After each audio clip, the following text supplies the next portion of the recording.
Hey, Espresso Depresso here, and I hate fucking science.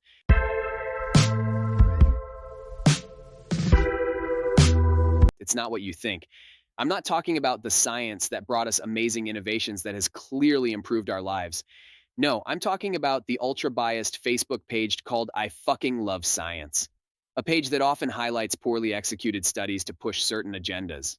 Or they sensationalize published studies using clickbait titles that clearly tell a different story to the science itself.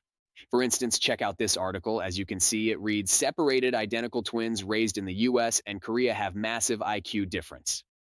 As it reads, a pair of identical twins who were raised in separate countries have displayed unexpectedly large disparities in cognitive abilities while exhibiting highly similar personality traits. The article goes on to describe how the twin sisters were separated at 2, with one sister being adopted by a couple in the US. Eventually, they were united many years later, at which point a series of tests were conducted on their intelligence, personality traits, and mental health. To their surprise, the US girl's IQ was 16 points lower than the Korean raised sibling. The article then goes on to describe that the girl raised in Korea grew up in a loving, harmonious family.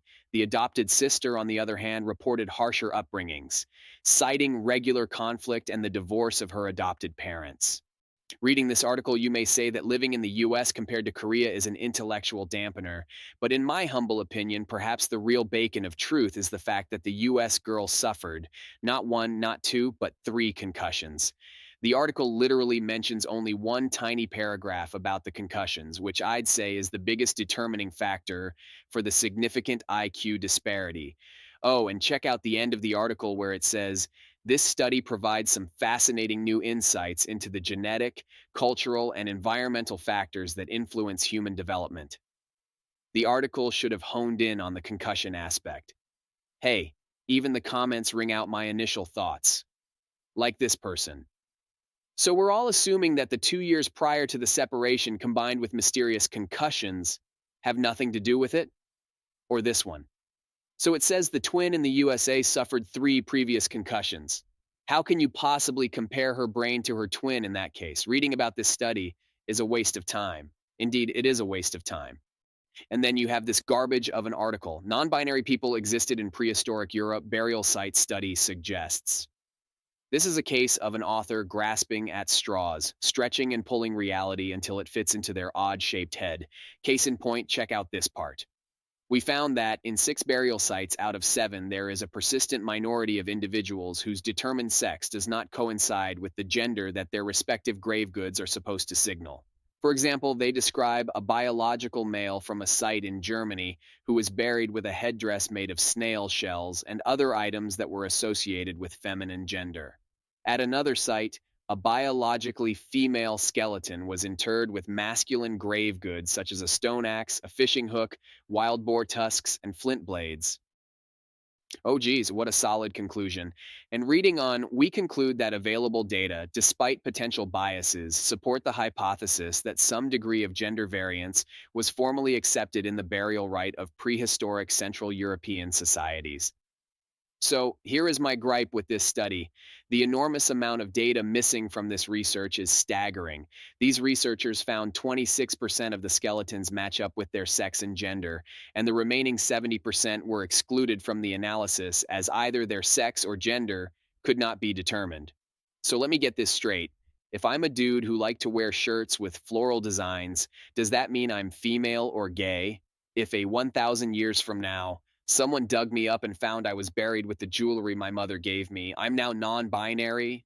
What I'm saying is that perhaps we don't know enough about the past, and sticky taping modern concepts to ancient ones is a recipe for disaster. The significant and conceptual understanding of different cultures is a challenging thing to wrap one's head around.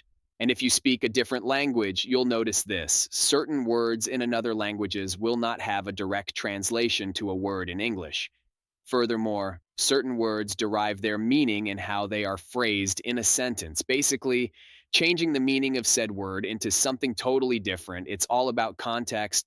I know it's complicated, but I bring this up because if you come from a certain perspective, in particular a Western one, your views on other cultures may be limited by your incapable ability to truly understand other cultures outside the framework of Western beliefs. To further drive my point, I'm going to get a little nerdy here. In the Japanese game Metal Gear Solid 2, there is a certain phrase mentioned. The Lale Nule Low. If you don't know, the phrase refers to a shadow government called the Patriots. Picture them like the Illuminati. Now, what's interesting is that the letter L does not exist in Japan, meaning that the Japanese are unable to even pronounce the phrase. Basically, the Patriots are hiding in very blind spot of language itself. Now that my educational course has concluded, let's continue on to this dumpster fire of an article. Near the end of the article, the author goes on to say, we conclude that available data, despite potential biases, support the hypothesis that some degree of gender variance was formally accepted in the burial rite of prehistoric Central European societies. Ladies and gentlebeans, this does not support the hypothesis, and when clicking on the study itself, it echoes my thoughts. Take this sentence. Our case study also suggests caution in interpreting the available evidence, as it shows that our knowledge of prehistoric gender is largely based on insufficient, frequently unverifiable, and partly biased data. Hey, even some of the comments say the same thing, like this one: the notion of gender as a description of personality, behavior, etc., is extremely modern. Applying it to prehistoric cultures is as foolish and unscientific, blah, blah, blah. A lot of the problems with the site is their misleading headlines, like this gem: teens invent condoms that change color when they detect STDs. But if you read the article, no such invention exists. It's in the conceptual stage, an idea floating around in someone's head doing its non existent thing. Even BuzzFeed got caught out pushing this dribble. Take this article from Skep Chick. You know what's funny? Doesn't this chick look like a person who'd actually write an article with false information? I mean, all the warning signs are there: thick black glasses, colored hair, the soulless stare. You know that she'd write something similar. Okay, maybe I'm making assumptions here, but you know what? It's for entertainment, baby. Now, continuing on to this headline: link found between gut bacteria and depression. To be honest, wouldn't surprise me if there is a link to gut bacteria and depression. Unfortunately, the article mentions that there is data missing, and so therefore cannot end with the conclusion that there is a link. You're probably starting to notice a theme here, a very dishonest theme. So, who runs this magnificent science page? This creature, Elise Andrew. Not only does this person have two first names, but graduated with a Bachelor of Science in Biology, so you'd think she would know a thing or two about spreading accurate information on scientific topics, but alas, that degree was clearly wasted on her. As I kept researching the seedy underbelly of Miss Andrews and her propagandistic empire, some dark and twisted things arose. More specifically, she took credit from others. Basically, she created the page, but three other people, who were administrators at the time, did the legwork, contributing significantly more than Miss Andrews. And what did Miss Andrews do? Studied full time so she can obtain a degree that she will never use. One of the damning allegations against her is the one woman show narrative she has expressed. Here is a statement by this chick: it's still just me on the page, and it probably always will be. It's hard to find people who are as obsessed as I am, but still happy to do things my way. Kind of reminds me of Elizabeth Holmes. She was hailed as the next Steve Jobs, creating a $9 billion business, which quickly crumbled as people found out about her false claims. Is Miss Andrews as bad as Elizabeth? Yes. Yes, she is. Cause she is a redhead. Okay, just kidding. I know redhead jokes are a little outdated, but if the claims are true, it is misleading to tout yourself as the only person running the show, and given how dishonest the science page is, it wouldn't surprise me. Now for some real talk, coffee talk. Have you noticed the bastardization of various mediums? The need to focus on fashion rather than substance. Take Disney, for example. The company that was once the beacon of classic storytelling has become a shell of its former self.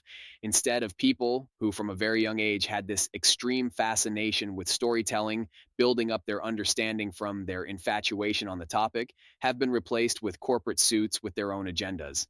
Kathleen Kennedy, the president of Lucasfilms at Disney, is an example of this. The characters and storytelling in Disney films do not feel like they came from a person with boundless imagination, but by a jaded pink haired primary school teacher who goes by they, them, lashing out at a kid in her class because the kid created a story on Batman instead of Batgirl. It's the same when you check out job listings for a customer service officer role, but the title of the job is something like clientele engineering expert. It's fake and dishonest. And this is my issue with I fucking hate science. The website appears to have received a lot of its traction because of the name, but not for its content. It's like when you meet someone who's desperate to look smart, so they recite Wikipedia articles. Well, science has this aura about it that is associated with intelligence. And indeed, it is a pursuit of understanding and intellectual discovery that is the bedrock of science. But in the same token, it can be used as fashion, style over substance. If you truly like something, you should understand the fundamental principles that lay underneath it. Otherwise, you're just chasing clout. Basically, you can't be good at something unless you like it. And I suspect this page is for people who tease Christians for the man in the sky idea and in the same breath believe in 72 genders despite the overwhelming evidence against that claim. It would be nice to have people who actually care and pursue the things that interest them rather than wanting to work at a place like Disney just so they can brag about their job title. Just remember, Elon Musk got rid of two-thirds of Twitter employees and the company still functioned. He mostly kept engineers and programmers, the heart and soul of the company, and removed anyone who was there using it as an artificial communist state, aka the marketing team. No more filling up your calendar with useless meetings to appear like you're busy, folks. And with that, time to wrap up this video. My name is Depresso Expresso. If you like the content, please subscribe, like, and comment below.